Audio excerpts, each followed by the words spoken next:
we doing today? Well, we're gonna take the 9370 down to the field. The combines are cutting right now. We kind of got to start, so yesterday, just kind of got a couple things figured out. Peas are not doing very great. Obviously, we understand why. It's kind of a drought here. But we're still pushing forward, doing what we can. From my understanding, they're making anywhere from 1 bushel to maybe up to 5, depending on where they're going. So, not very good at all.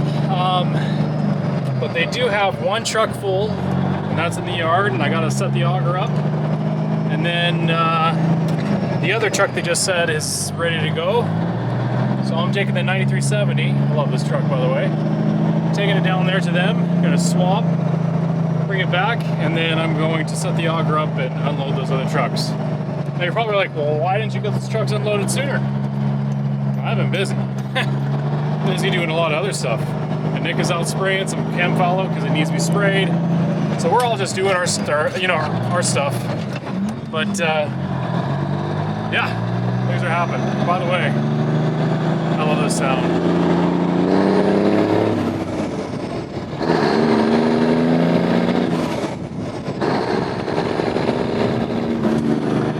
Oh yeah, gotta love those old big cams. Big Cam 3.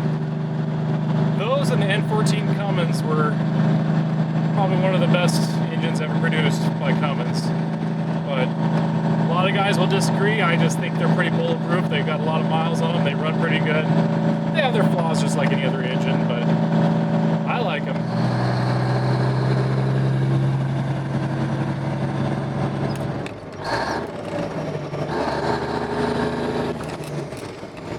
Okay, there's not just case combines in here, but I saw a couple deer. Yeah. Those deer don't leave a long green line. I think it's more darker brown to black. Okay. Kobe didn't see it. I didn't. He was kind of just drowsy. Didn't want to wake him. So, yeah. All right. Back to the grind, or the thrash. There's some antelope, or what they call speed goats. About 10 of them.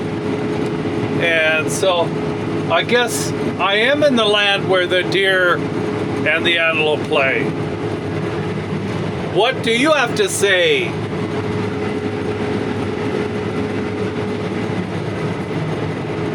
Hey, what do you see? Another rabbit?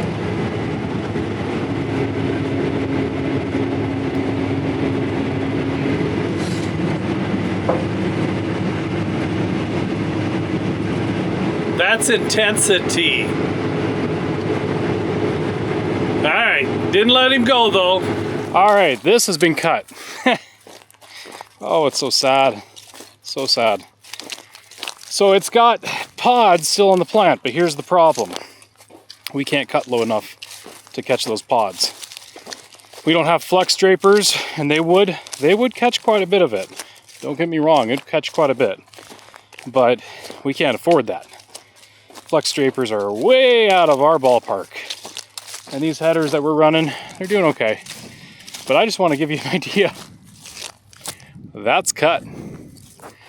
That's not. Oh, it's so short. It's so sad. Yeah, a little short. So we're making what we can get in the headers right now is about 1. Ooh, there we go. Let's fix the camera. 1 to 5 bushels is what they're saying. And then the other thing that really sucks is there's just no material. The plant wasn't able to grow and make material. So what's happening is as the header is cutting it, it falls on the drapers and it's trying to pull it to the center. Well, then all the peas start shattering and they start rolling off the header. If we had an aerial on our header, that would help quite a bit because it'd help keep that peas on the canvases and then go into the combine and you wouldn't lose so much. So beneficially right now, the best thing that we could have had if we had the money is an air reel. And then the next thing that would have been good would have been a flex draper, considering our conditions. I mean, these are just the hands that were dealt to us. We didn't ask for a little bit of a tough year, and there's many people around us that are dealing with the same thing. So it's like, you know, you just got to deal with it. And I'm not trying to complain, guys. Like, that's not my mentality. It's discouraging, but you know, God's got everything in control. He knows what's best for us, and we just got to be faithful and stay true and know that He's going to take care of us, which He always does. Now, granted, it's a little tougher too. That big budget project really took a toll on us. It was a lot of hours, a lot of hours and days, and on the behind the scenes, what you guys don't see to make it happen. And of course, granted, you know, we spent some money on it, trying to make it happen, and so that's a little discouraging, knowing that we're like, oh, spent quite a bit of money here, but in the grand scheme of things, we didn't spend hardly any money on that bud, considering what new tractors cost. And a lot of guys are like, well, why don't you just get new tractors, make the payments? Well, you got to farm like it's a drought year. Every year, you got to farm like it's a drought year in this country. People don't understand that. We don't just have the means of going over to the dealership and say, fix our combines, fix our trucks, fix our, you know, whatever we have. They can do the maintenance. We'll pay the bill, doesn't matter. We don't have that luxury. So if we want to stick around here and want to make a living, we got to farm like it's a drought year. That's just how it is. And then one of the things is Big Buds, they have succeeded or helped us succeed in doing that, because we haven't had to make tractor payments. We've had them for so many years. They paid for themselves. Yeah, they break down. Yeah, they get wore out. Things happen on them. But the amount of parts that go into them versus how much it would cost. Hey, look, staple. No flat tire today. Anyways, the amount of money that's gone into them is very, very small compared to payments. So anyways, yeah, it's, yeah, I don't know. I think we made a good choice. By the way, the tractor looks beautiful. It's very lovely. I love it. Oh, hey, look, another staple. Oh, come on. There we go. Not today, tire. But anyways, we're getting there. Why am I looking for staples now? I'm very paranoid on the road. You guys are probably wondering, why am I walking so far? Well, my ride, the full ride, was over there a little ways. So yeah, I need my steps, get my cardio in.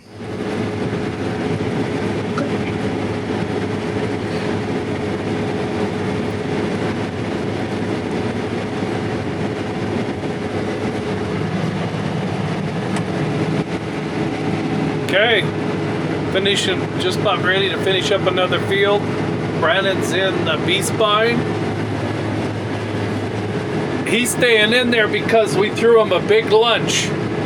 And I was looking at it, and the combine is still a little bit like this so he hasn't eaten it all, so we're good. Although sometime he will eat our lunch.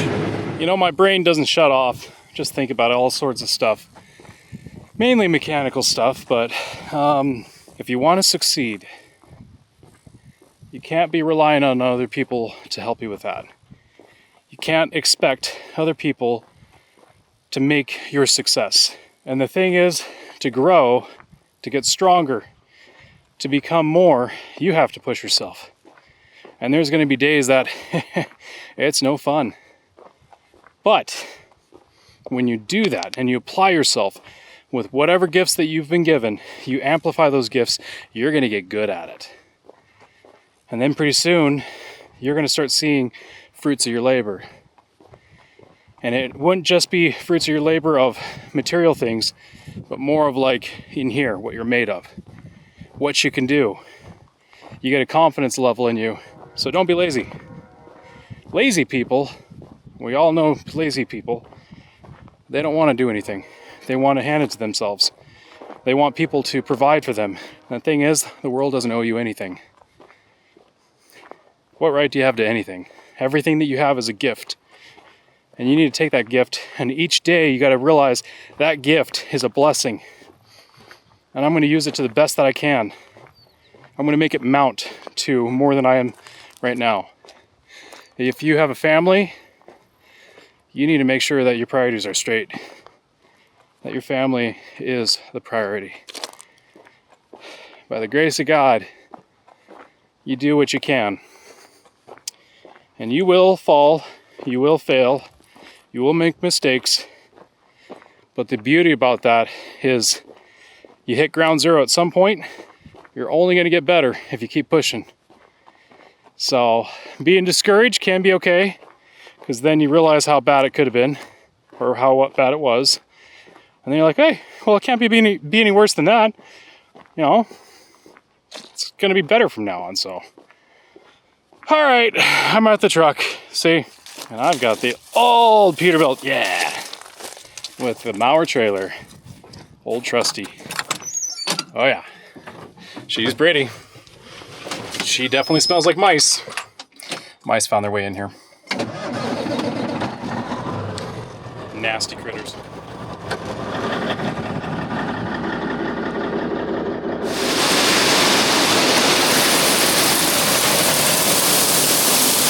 There we go.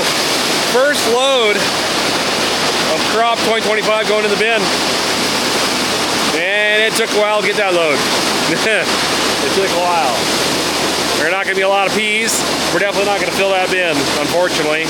On a good year, we should fill both those bins, that one and that one. I don't know if we'll get this one half full. We'll see. But yeah, not looking good for the peas, at least. The wheat's going to be a different story. I think the wheat's going to be a lot better. The peas, they got hurt so bad so early on, they just didn't have a chance. So we'll see what happens. But that's awesome to see. Some peas going to the bin. Right on.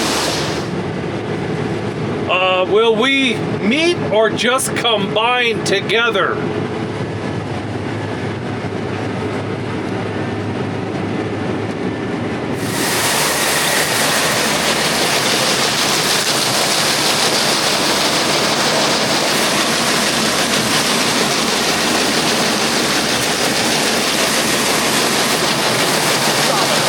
Welkerfarm's gonna finish dumping that truck. We've got our buddy Brandon running one of the combines. He's been a combine operator in the past, so that's pretty cool. So he can jump in one of ours and go. Dad's in Clifford, he's in B-Spine. And then Welkerfarm's just kind of doing some odds and ends here and there and keeping the truck supplied, which isn't very many. And I'm spraying because we've got some really bad kochia and everything else growing in our fallow, and it needs taken care of. It's due. So that's what I'm doing, running around the brood, taking care of the weeds. Once that's cleaned up in a couple days, we'll be getting close to having peas done. When we have peas done, they'll be into wheat. I'm excited for wheat because I do think we've got some decent wheat in some areas. There's some not looking good recrop wheat, but there's a lot that's okay. So, but no, it's a tough thing with the peas. We put them in early, and usually that benefits you, but this year it didn't because it didn't rain for almost 3 months. And when that happens, the poor plant, it just doesn't have a chance. So the peas went into drought mode and didn't grow very tall and didn't make very many pods. But when it was podding, it was cool and it rained a lot. So the pods were very full and big peas. So I mean, it's excellent quality peas. There's just not very many of them, and they're really short. And a lot of them are getting shattered on the ground because the cutter bars literally cut the pods in half. So it was just a tough spring. But the later crops are looking a lot better.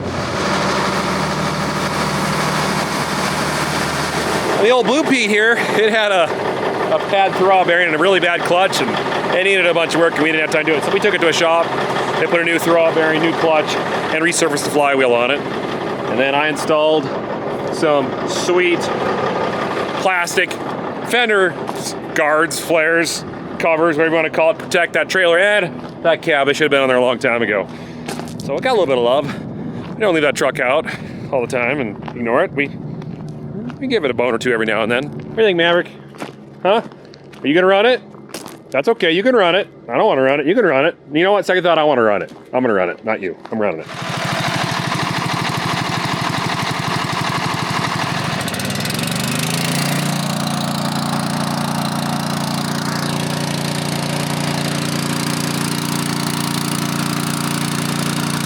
Still been using the mixed mate, it's working really good for us. Sure makes nice for batching loads. We do the same load every time. It works really good.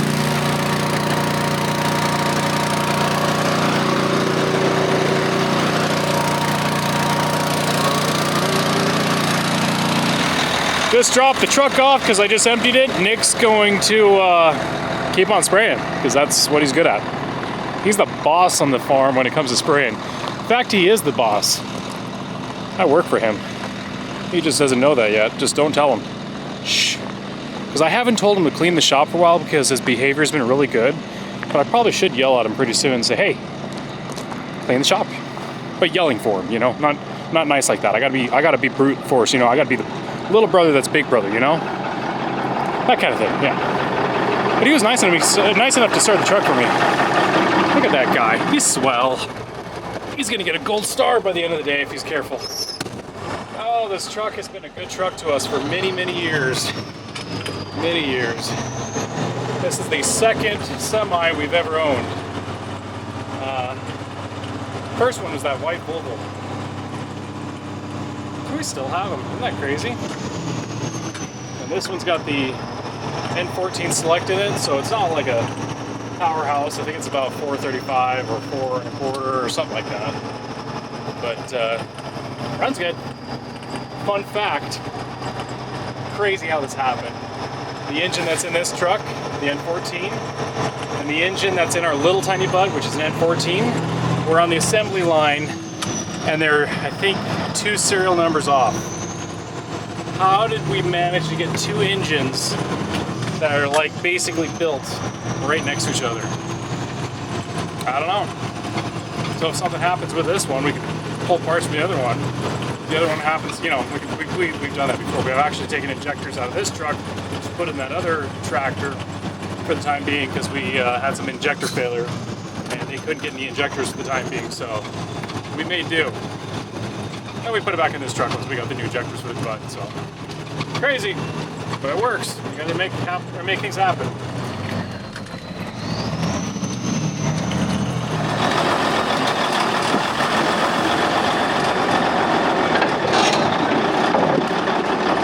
Okay, load number 2. Now one thing we do is to kind of estimate how many loads are going into the bin and what we have. I gotta crawl up here and estimate what I think. Now here's the thing. I have to figure out the difference between that hopper and this hopper because these are 2 different samples.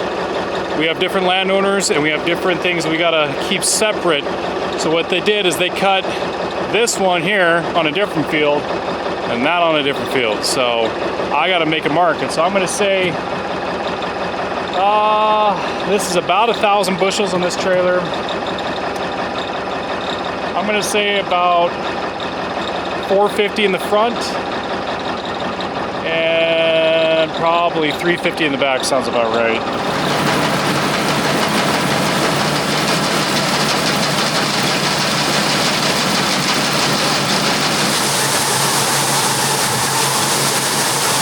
What do you think? Think we were due? Does that look like a time for a follow operation? Yeah, I'd say so. It's pretty bad. Nice. But let's not look at that. Let's look at this. This is pretty cool. Check this out. It's kind of a new addition to Big Root. See here, we got this little line coming up.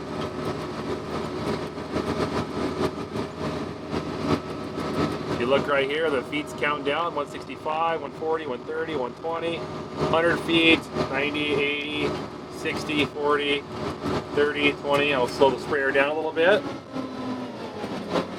And watch this. This is pretty cool. I know something Big Root I don't think I ever saw coming. So no hands. No hands. Oh, where we go? What are we doing here? Yep. Okay, yeah, still turning. Almost there. And there we go. Isn't that cool? So we got an unlock in our system because we have all the hardware capable of doing that. Now we have turn around at the end of the headlands. So the sprayer will turn itself around once I do a boundary around the whole field. It's pretty cool. I've been using it a lot. And it just makes my corners so much better. And it's eliminated a second headland pass on every field. I can only do one now. Or I only need to do one. And I won't have skips. So yeah, it's pretty cool. All right, so I parked the sprayer. I'm getting a chunk of that fallow down. Sorry, I'm not in the field getting nice footage for you guys, but I will soon. Peas are coming in better now. They were in the 5, 4, 3, 2, 1 bushel range, 0. Now we're in the 10, 12, 13 bushel range, and it's looking a lot better. But today they're talking possibly moderate to severe thunderstorms for our area, and we have some new variety of peas that we seeded that we were going to use for seed for next year, and we haven't had a chance to harvest it off yet. So we're going to move all the combines out of the area we're at right now, which is right here, and we're going to go to the area up the hill about a mile and a half up, and they're going to start working on that, trying to get that seed off the field, so that way we can get it in the bin in case it gets hailed on and it goes all over the ground, because that's very possible. Hell yeah, we got weeds, lots of weeds, so many weeds. So we didn't spray our winter wheat, that's not bad. A little bit of weeds, not bad. We did spray our peas, and look at those weeds. How many are out there? We sprayed it, did everything right. Oh, I know I did it right. Right timing, right everything. What didn't happen was the peas need, well, water to activate, not peas, the seed. It's sulfentrazone, it's pre-emergent, to get it in the soil profile, and it never got that, and it volatilizes eventually, and so that's what happened. So it got sprayed, it just didn't activate, and what we need to do, it's our fault, we got to start seeding or spraying in the fall, or right before winter, put it on the land we're going to put peas on, and then we won't have to worry about doing the spring, and then it'll activate. Guys do it around here, we haven't been doing that. That's what we should have been doing. Oh, look at combine. We chase it? Yeah, he's booking it.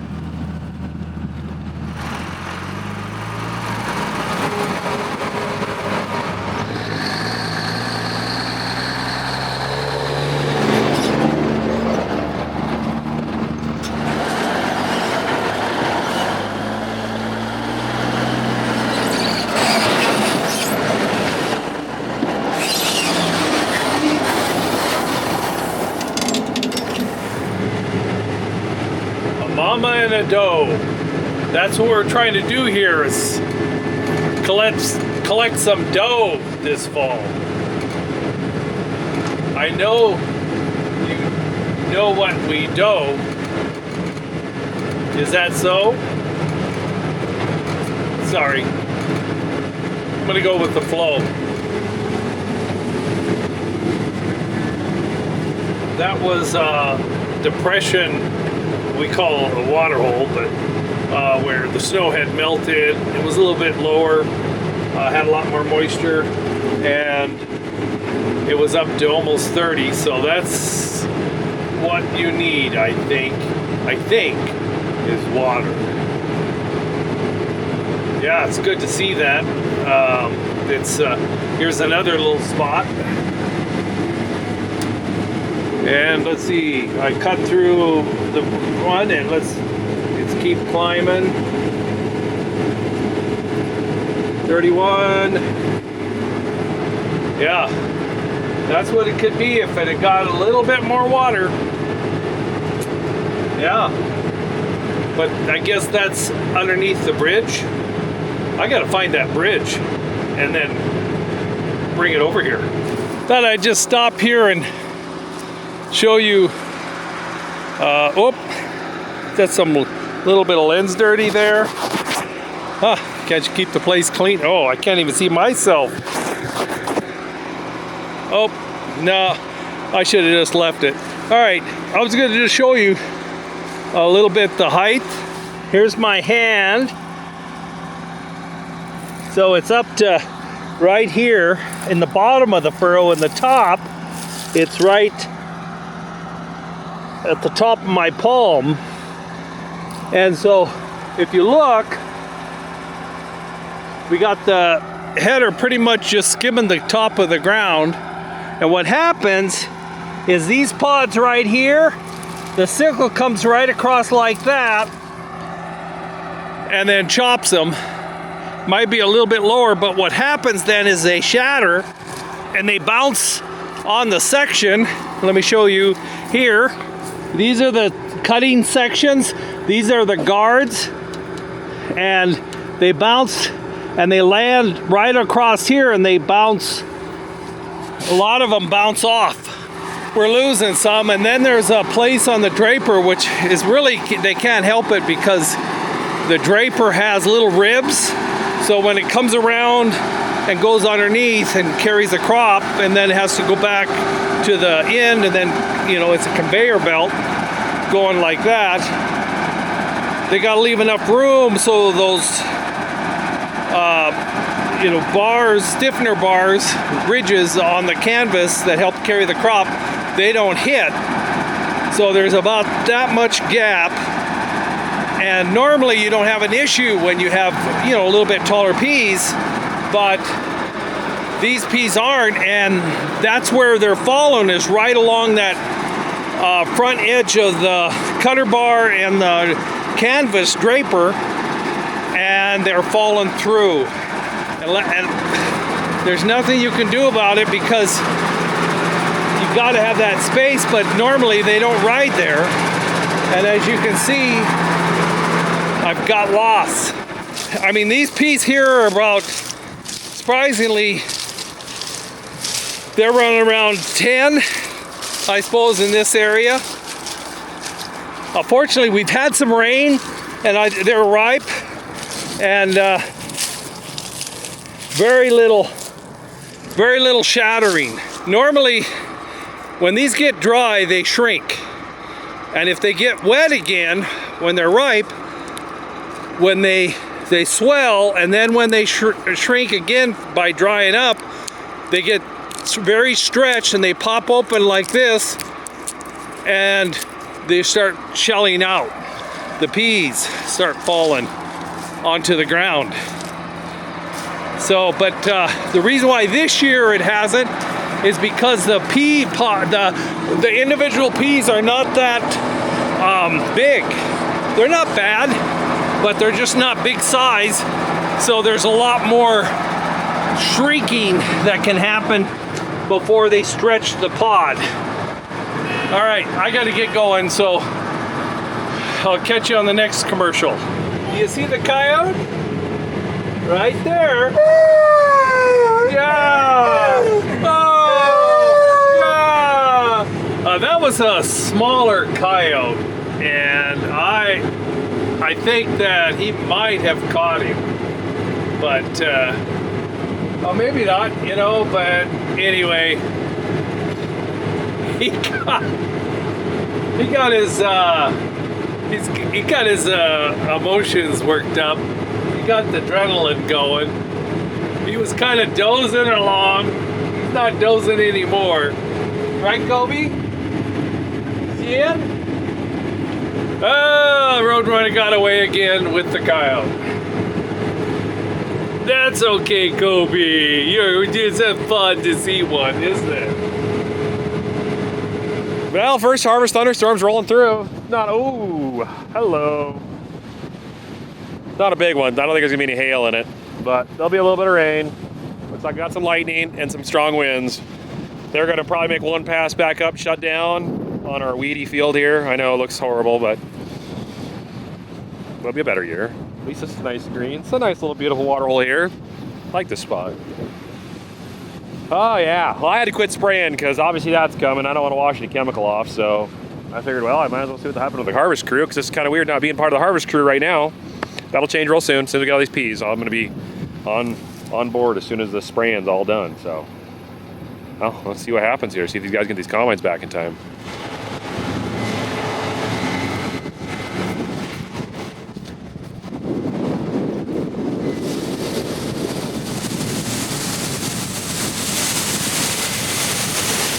I'll get ready to tarp this thing as soon as they're done here. Just about wrapped up.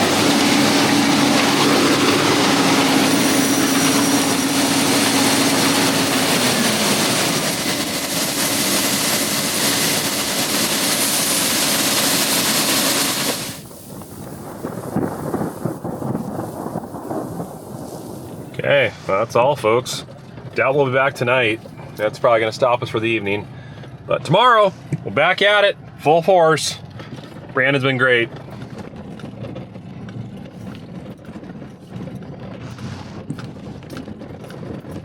What I'd love to see right now is a big twister come out right there. Dunk. And then after I see it come down, I'll be like, oh, no, go away. I don't want it. I take it back. That's how it's going to go down. Since I built my house on top of a hill, and there's no trees or anything anywhere, I think I increased the odds of getting struck by lightning in my house quite a bit. So I put a lightning rod on top, grounded my house in all 4 corners, bonded all the seams together, and then ran a big old 8-footer down on the ground with a big old rod. So if my house gets struck, it should be okay. Hopefully. No hail yet, so we're good. Letting the pickup get a bath here. I just heard from the neighbor that they're getting hail right now, so we'll see what happens. But supposedly they got 2 inches of rain right there in town. We got at least a ½ inch here, maybe more. This will be one of the wettest Julys we've had in a long time, which is a good thing in that it's better than being dry, but it's not good during harvest. Really not good during harvest. This isn't good, but I'm just hoping and praying those guys up north. I don't know. We got some land up there too, but if they got as much hail as they're kind of thinking, it could be bad. We'll see. I don't know. We'll know in a minute. Once it dries up, we'll get driving. What? What are you doing out here? I'm good. Jump in that puddle right now. Yes. Good boy. And they're going that deep. Yes. Well, good morning and welcome back. That thunderstorm was not expected. It didn't really look like it was going to come over us, but it opened up over us, and part of the farm got over 1.5 inches of rain, and part of it got over a ½ inch. And so it shut us down full day. There's just mud in the field. Not able to do any spraying. Just not a lot you can do right now at the moment. But it's good though for the ground. We're happy to see the moisture get in the ground. That's a bonus. And it's given us a little bit of time to kind of catch up on a couple little things, getting some bins ready and whatnot. So, and the peas are yielding a little better now. A little better. Not a lot better, but a little better. We're over 10. So we're like 12. So that's nice to see too. So anyways, we'll keep going at it today. But I can't wait to get in the wheat. All of the neighbors around us are all saying they're coming in a lot better than what it looked like. So that's encouraging. So we're excited about that. Let's keep going. Oh, and yes, okay. That's really bright. There was no hail, thankfully. We checked the farm, drove around, no hail. So, and even the heavy rain that came down didn't lay anything down on the ground, which it does do sometimes. So, nope, crop's standing great. That's okay, but there's still some rain in the forecast the next few days, so we could get hit again. It's sure nice seeing this rain. Tell you what, sure nice seeing this rain. Just not great timing at the moment, but you know what? Farmers complain all the time about weather, so I'm going to say I like rain. Rain's good.